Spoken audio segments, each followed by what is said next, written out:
Hey everybody, what's going on? Welcome back to the Senators Roundtable. I'm your host Jacob Billington, joined by Paul and Dayton as usual.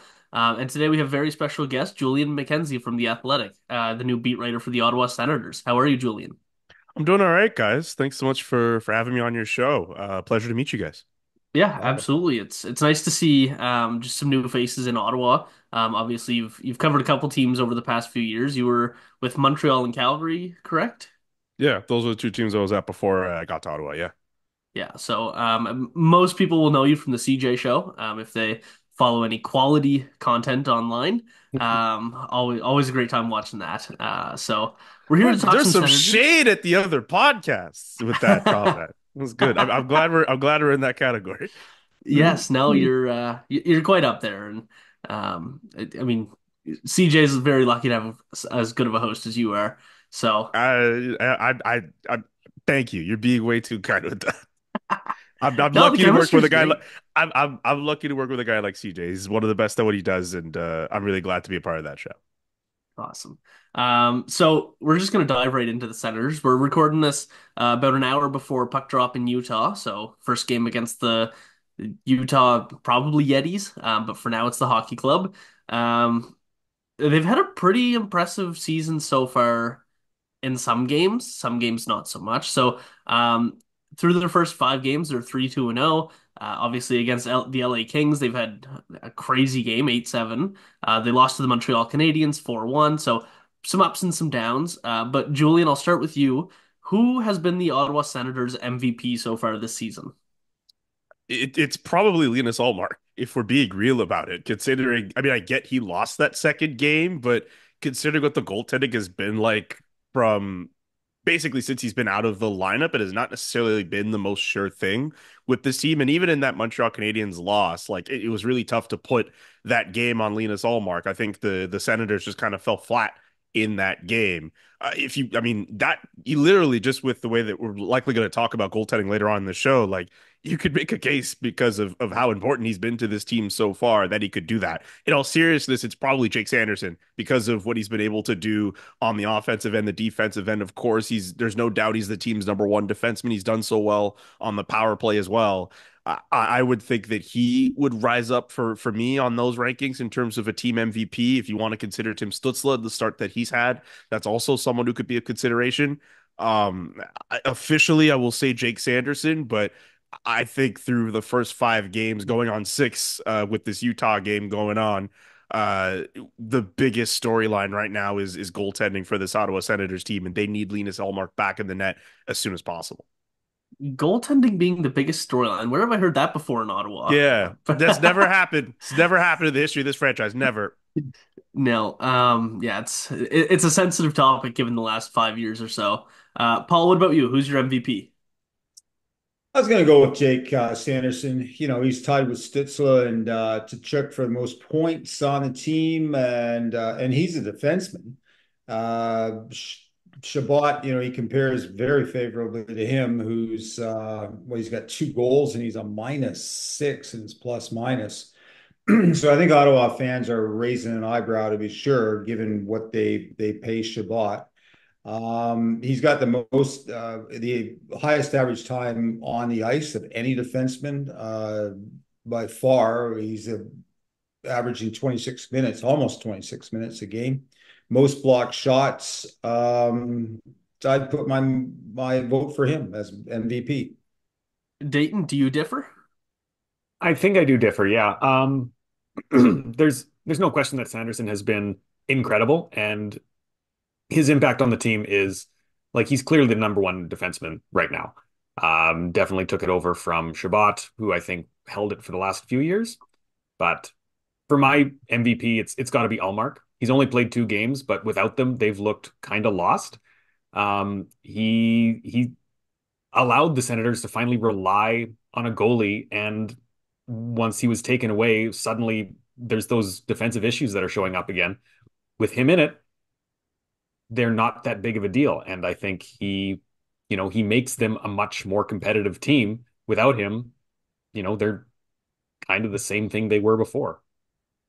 Yeah, I think there's a very solid case for both. I mean, like Julian mentioned, it's hard to say that a goalie with a 1-1 or no record through 6 games of the season is the MVP, but he really is. Like, there's a very good case there. So we'll go back to you, Julian. We've talked a lot about Jake Sanderson in the first 4 minutes of the show. Is he potentially in the conversation for the Norris? I mean, he's tied for second in the league in defensive scoring. He's been very, very strong defensively. Is there a case for him to be in the North? I mean, I know we're only 5, 6 games into the season, but is it sustainable and can he contend for the North? I think the sample size needs to be a lot larger before you can make a real proper case for Jake Sanderson. But I also think the start for him at least has been uh, it's promising. I think for him, I think the first few games he could have been a little bit better defensively, but I think since after game 2 or 3 in the season, he's really picked up in terms of the underlying metrics defensively. And again, I've mentioned the offense and entering Monday's games, he was tied on power play points with Cale Makar. You know, just little old Cale Makar. No one knows who that is. But I mean, if we're talking about the Norris case, of course, Cale Makar will be up in that discussion. I think even despite Colorado being what they are right now, and I know CJ and I we talked about the other day where maybe his underlying metrics haven't looked as good. I mean, if Cale Makar continues his start to the season too, people are obviously going to discuss him for the Norris. But for Jake Sanderson, he has to continue this start for a couple more games before I really feel comfortable putting him in that Norris Trophy discussion. But I like what I've seen so far from him. I know a discussion was also had earlier this week about whether or not he should be on the Four Nations team for Team USA. I think Sanderson may very well be making that case for that too.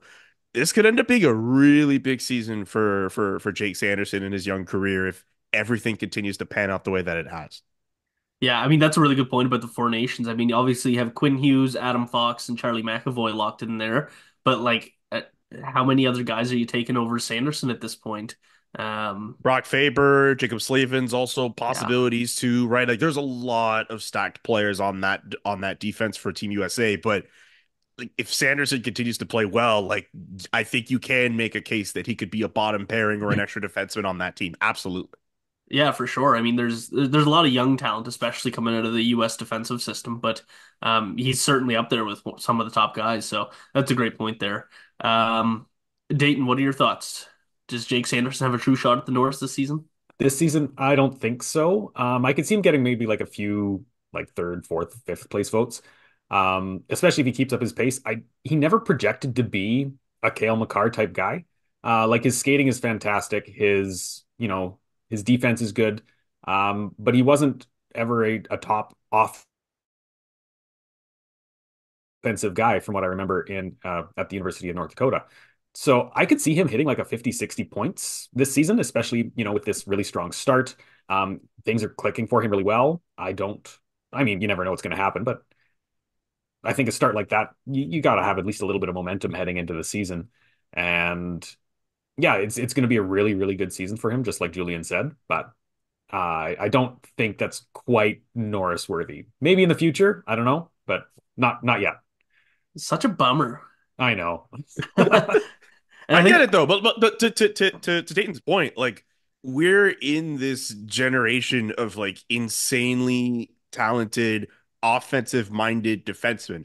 And while Sanderson has that offensive capability in his game for sure, he's not on the level of a Quinn Hughes or a Cale Makar. And as long as those two players in particular play at that level, like as voters, we're likely going to lean towards those two guys more than Jake Sanderson. If he continues to play well, there's a case to be made for him to be made to be placed into that discussion, and he gets, as Dayton mentioned, a third or fourth or fifth place vote.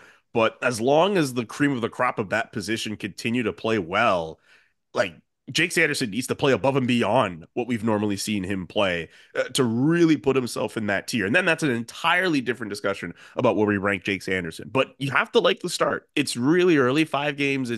It tells you some things. It can't tell you everything about a guy. It can't tell you everything about a team. But I think if you're an Ottawa Senators fan, you have to be really happy with the way Jake Sanderson has started the season. And one thing I'd add too, like I think there's an argument that he is maybe better defensively than some of those really high end scorers. Um, you know, Cale Makar, Quinn Hughes, those guys are driving the play. Jake Sanderson is more so a two-way player who can kind of cover that whole, 200 feet. So Mhm. um, he's got a pretty good expected goals against. He's only allowed to 2 goals on the ice when he's there. Um, that doesn't necessarily always get votes, even though he's playing his position as good as he could. If that, You're that, you're right. You're yeah. right though. It doesn't. It does. If it's silly to kind of highlight it that way. It just doesn't always get the same votes as a guy who was able to score points as a defenseman. Like we've heard from defensemen around the league say. I think of Mackenzie Weegar in particular, who has told me in the past like it'd be cool if there was like some kind of like I know him. He would say that he leans more towards the actual defenseman types, like the guys who can actually just purely play the position. Like a guy like Chris Tanev would never get a Norris Trophy serious consideration considering what defensemen look like now. It's such a weird position to evaluate, especially when it comes to the Norris. And it's really Yeah, unfortunate because Jacob Slavin will also never win a Norris Trophy. And he Right. deserves probably two already, just based on his defensive play, because as a defenseman, that should be your priority is the defensive play. And I understand some people's belief is that the best defense is strong offense. I I get both sides of the argument. I think that there should be two different awards: the Bobby Orr Award for the Art Ross for defenseman, and then a different one for the best defensive side. yeah. Now, he'll be Uh, watching this year for Sanderson. I looked at Makar's points. He's leading the Yeah. league in points. Well, 10 of those 12 points are assists. And I think if Sanderson's going to be in the running for a Norris, he's going to have to demonstrate he's a well-rounded defenseman. A playmaker. Can he step up and quarterback the power play? All of these things are going to come into consideration when they vote. So I also checked not that this show endorses gambling, but I checked the odds makers, and Sanderson's not among the top 10. But Interesting. That could be a good bet then if you're putting like he's like the 16th most favorite guy and you're getting really good odds there. That could be an interesting we'll two make dollar some money. bet. $2 Yeah. Steve, as Julian knows. $2. It's a good call. Yeah, so Paul, we'll stick with you for a minute. We've talked a lot about Olmark and his importance to the team. Do the Senators have a goaltending issue beyond him? Is Anton Forsberg going to be fine to take the reins as the backup and keep his position there? Obviously, with Mad Sogard injured, there's no option other than Levi Merilainen. What do And you they think? yeah. No, I think they've got a huge problem in net, right? It's just something they can't shake. Forsberg, I'm going to be tough on him here, but barely an NHL goaltender. He's got a dismal 865 points percentage or save percentage, goals against a whopping 4.16, and that's in 3 starts that he's had. That's not new. That goes back to last year. It goes back to the year before.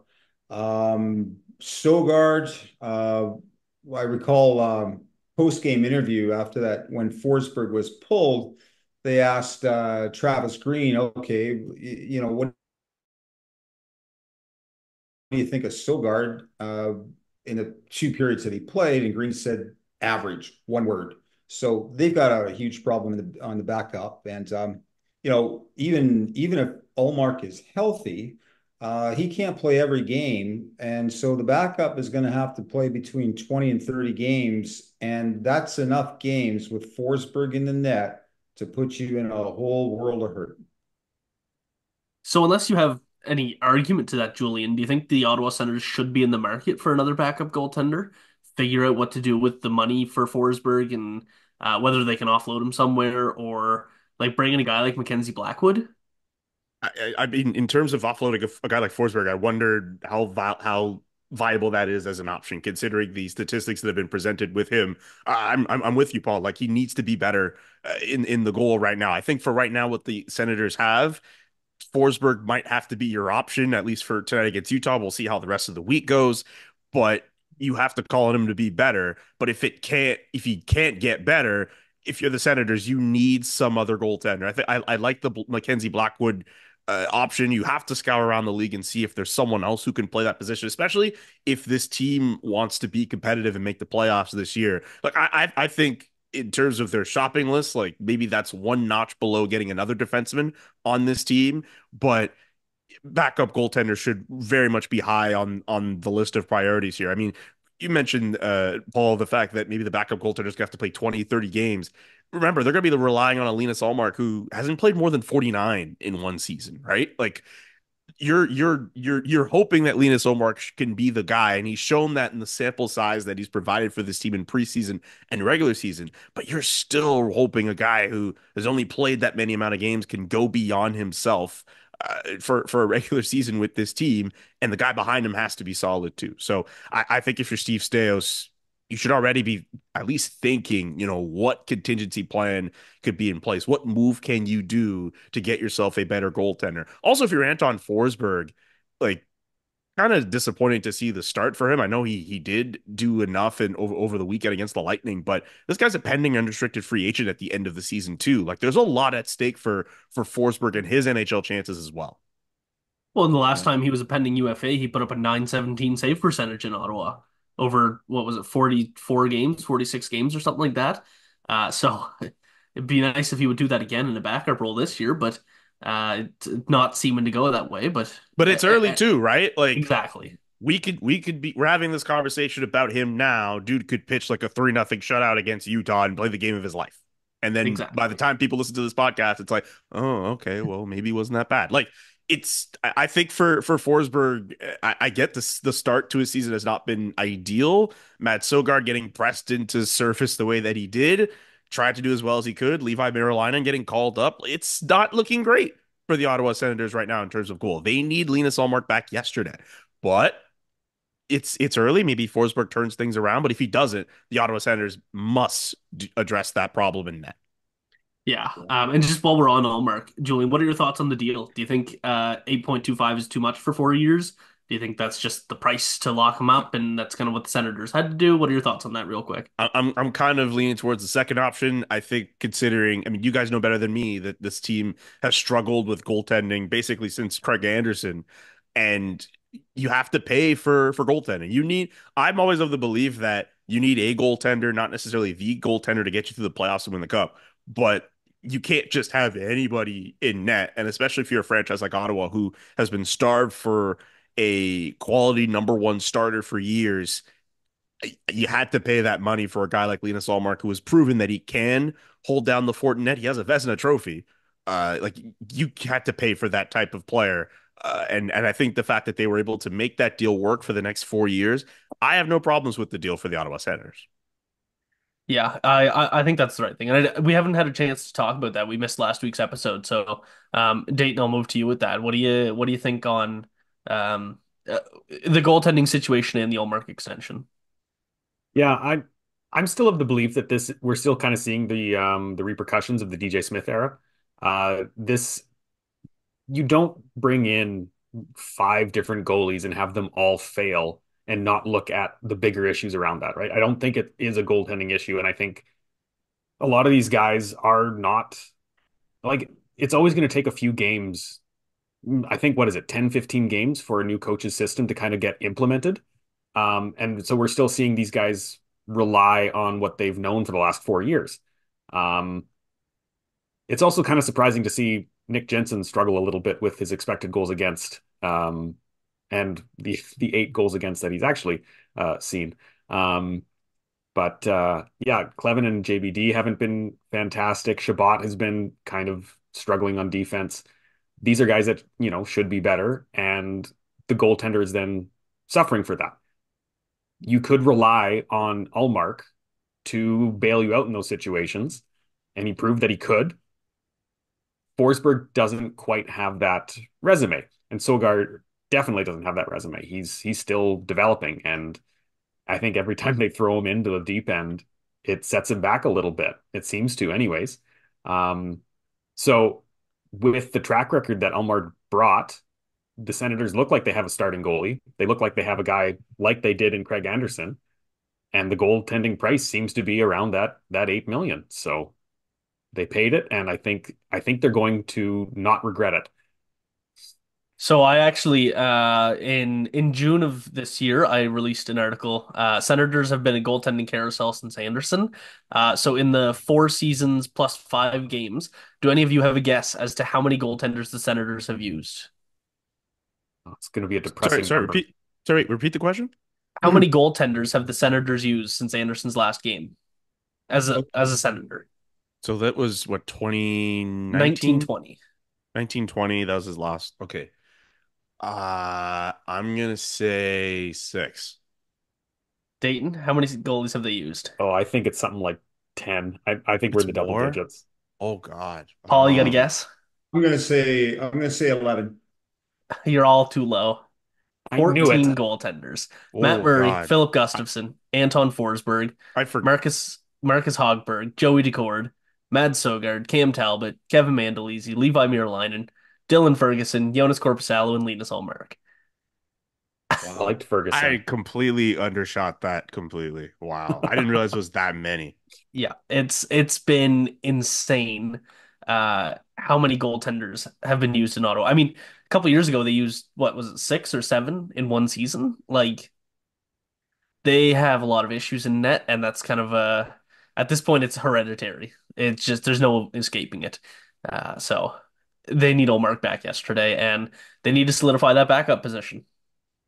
Can you imagine if Levi Merilainen starts this week? We'll have already seen four goaltenders for the Senators at this point in the season. The Senators are already that close to getting to four. Yeah, and who's next in the? Would it be Craig Simpson would be next?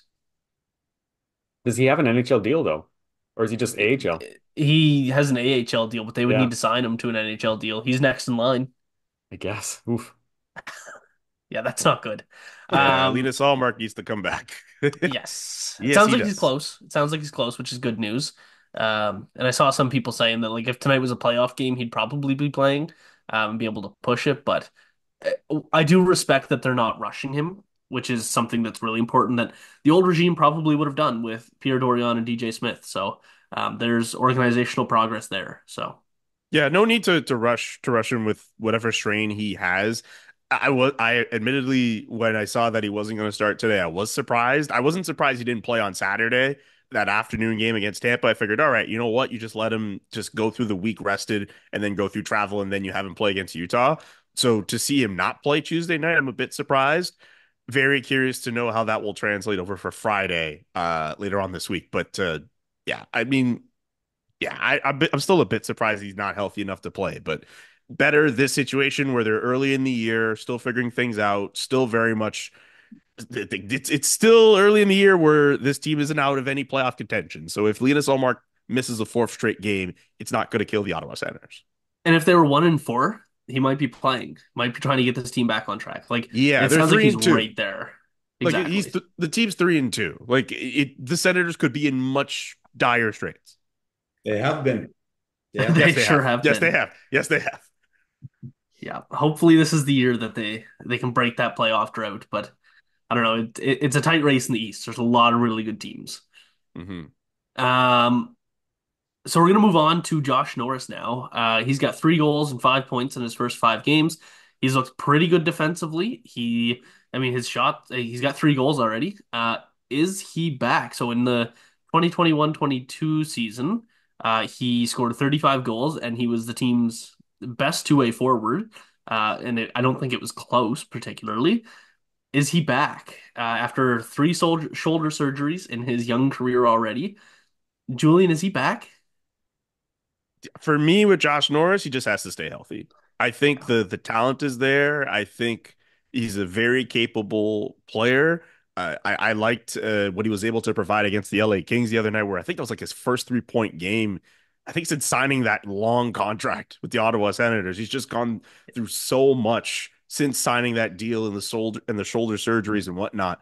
Like it was good for him to get that love from the fans that night, and since then, obviously, just continue to be a quality player. He just has to stay healthy for me. And then from there, we could really start to assess, is he actually back? I mean, I think that's just important for him. He so much through preseason, we were asking if he was healthy, if he was 100%, and he was saying he was. The team was saying he was. If he just remains as healthy as he can be, then Yeah, sure. We could consider him back, and then obviously the stats have to match that. But for me, that's the ultimate thing for him. He just has to stay healthy.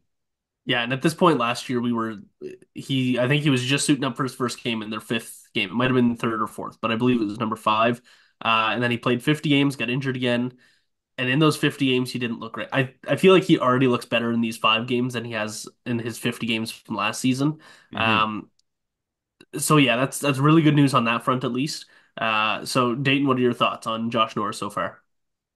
I've I'm just I hope he's careful.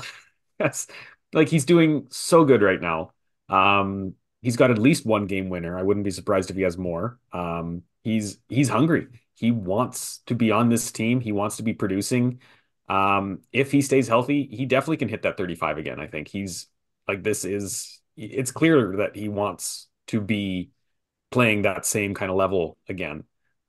But he's got a fragile shoulder now, right? And he has to consider that. I really hope that he takes care of that because if he doesn't, he's going right back to where he was. Not to be kind of the bummer on this podcast for today, but yeah, I think he can. With some of the guys that they have now, bringing in David Perron and bringing in guys like Nick Cousins, that should at least offer some kind of support as you divide stuff up around the lineup. And I know those guys are playing more depth roles, but having more competent depth guys, I think, saves him from playing a lot of those really, really tough minutes that could re-injure something early on. So let him get his strength back, let him get that, get back into a groove. And yeah, it's 5 games in. Don't rush it. Yeah, I think that's the important thing. Just set your tempo and be fine with it until you're sure that you're going to be healthy that way. And then you can kind of take the next step. But pushing too hard on it, I mean, it's the NHL. You're going to push as hard as you can, but he just needs to just pace himself. Which, I mean, if this is him pacing himself, then great. So yeah, as Yeah. long as he doesn't re-injure it. Paul, Josh Norris, how do you feel about him so far? Yeah, I think he's back, but you don't need to take my word for it. Just look at his average time on ice, and he is second among the forward core, just behind Tim Stützle. So obviously, Green's got confidence in him. You were talking, or I guess part of what he was previously was, in addition to offense, he was strong defensively. He's got a plus minus of -2, not the worst among the forwards. But interestingly, he's got the second most hits behind Stützle on the among the forward core. Most shots blocked of any forward on the team. And offensively, he got the game winner. One of his three goals was on the power play. And I think that's raised some hope in Ottawa that he will be a factor on the power play, which is something that the team desperately needs, given that they were, what was it, 24th last year in their ranking on the power play. So fingers crossed. But I agree with Julian and Dayton. He's got to stay healthy, and that's a big question mark. I'll add Yeah, this from the stats there. Like we talk about easing yourself in after going through your shoulder surgeries, the block shots, the physical contact. That's not a guy who's just easing himself in. That's a guy who's going as all in as he can, knowing that he's 100% healthy after all the shoulder surgeries. I mean, that's good for Josh Norris, honestly. Like, yes, he should be careful considering what he's gone through, and I could completely understand fans being tentative and hoping that he's not fragile. But at the end of the day, Josh Norris is a hockey player and he has to be all in and play on 100% as best as he can to be fully effective. And if he's comfortable enough to put his body in the line of fire the way that he's already done, that's good too. That's part of being 100% healthy. Yeah. yeah, and I think another thing is his face-offs. He's been taking a lot of face-offs. He's been just right around that 50% most games, and so not shying away from that. Like I said, 15 face-offs a game, and that's pretty average for a second line center. So yeah, like you said, Julian, doesn't seem like he's shying away from too much. So really looking forward to that. His face-off record is 38 and 33, so 53.5%. So that's quite a few face-offs. That's he has the 46th most wins in the league so far. I don't think the shoulder's bugging him right now. Everything that his play No. is showing is dictating that he's fine. So that's really good news. We're gonna end with the question. Julian, we'll save you for last because I think that's what people want to hear. Paul, are the Ottawa Senators a playoff team in the 2024-25 season? I'm going to keep my fingers crossed, be optimistic, and say yes. But trying to predict that based on 5 games is a real mug's game. It'll come back to haunt me, or there's a high probability it could. They've got a points percentage of 600. That'll put them in the playoffs, certainly in contention for a wild card. And I think more important, though, for Ottawa fans is that they're outperforming the Habs, the Wings, and the Sabres at this point. And those are the 3 teams they've got to fight off if they're going to get a wild card spot. And right now they would be if things keep up in the mix for a wild card spot. Up against the Penguins, Islanders, and Tampa. So. All right, record this and play it back in April. We'll see if Yeah, I'm wiping off my face. make sure you clip that one, Matthew, our producer. All right, Mr. Negative. I assume your answer is no here. With Allmark, definitely. I think they are with a healthy Allmark who, plays 60 games, does pretty well. They're a playoff team. Without him, I don't think they are. That's fair. That's a fair distinction. But I need an answer right now. Are they making the playoffs? Yes. Oh wow, I'm surprised after all that negative talk I gotta for this balance it, episode. We It's gotta all about even things out. a healthy balance there. Yeah. All right, Julian, to wrap up the show, do you think that the Ottawa Senators are going to make the playoffs in 2025? Yes. I felt that from the beginning of the season. I felt they were a wild card playoff team. I'll say this, and maybe you guys can push back. I think even if they miss the playoffs, but they're competing in that tier, they're pushing for a wild card spot. That's still, I don't want to say success because you want to make the playoffs. That's what they want. But that's still a positive season for me if I'm evaluating the Ottawa Senators. You do not want them in a situation where they're out of it by November and December and they're in the basement. I think with this core, you need to see some tangible progression. And if they have a season like what Detroit had last year, where they were competing basically right until the end, I think if you're the Ottawa Senators and you're a fan of the team, that's at least something you can hang your head on. But hang your hat on is actually the right saying, not hang your head on. That's a weird way of saying it. All that to say, I think they could make the playoffs as a wild card team. I'm not sure about Pittsburgh. I wasn't really that sure about the New York Islanders heading into the season. And I think because of the fact that those teams are kind of wishy-washy for me, that opens the door for Ottawa to be a playoff team. Buffalo's not having a good start to their season. Detroit's not having a good start to their season either. As Paul mentioned, they're in that tier of teams. I think the Canadians are a little bit of a notch down, but they're in that same class of teams, those 3 teams, trying to get into the playoffs. They've been rebuilding for so long, assembling as much young talent as they can. And the fact that the Senators are above them right now, that's positive. That's a strong start for them. I think they're a playoff team. And yes, that depends on how the young players play. Yes, that depends on goaltending. And yes, that depends on everyone else in front of them in that division too. But I said they were going to make the playoffs at the beginning of the year. At least I felt that way, and I'm just going to remain consistent. The only Perfect. pushback I'd have for you, Julian, is you were mentioning, hey, even if they don't make the playoffs, as long as they're in contention, I would hope that they don't look at that as a great moral victory because that's been part Fair, of their for the last few years is they win moral victories, but this is the fair, NHL and winning is the only thing that counts. 100%.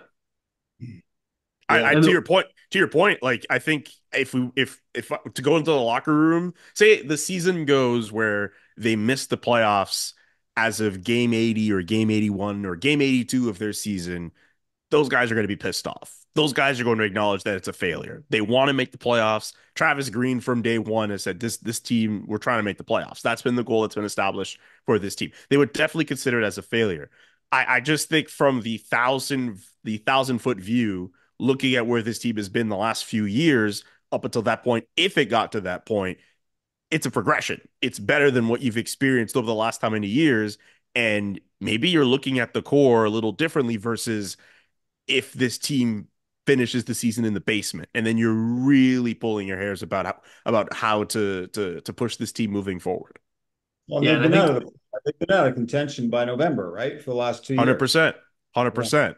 That would be a big step up if they were in March and April and they were competing for a playoff spot. It would be a big step up for this team.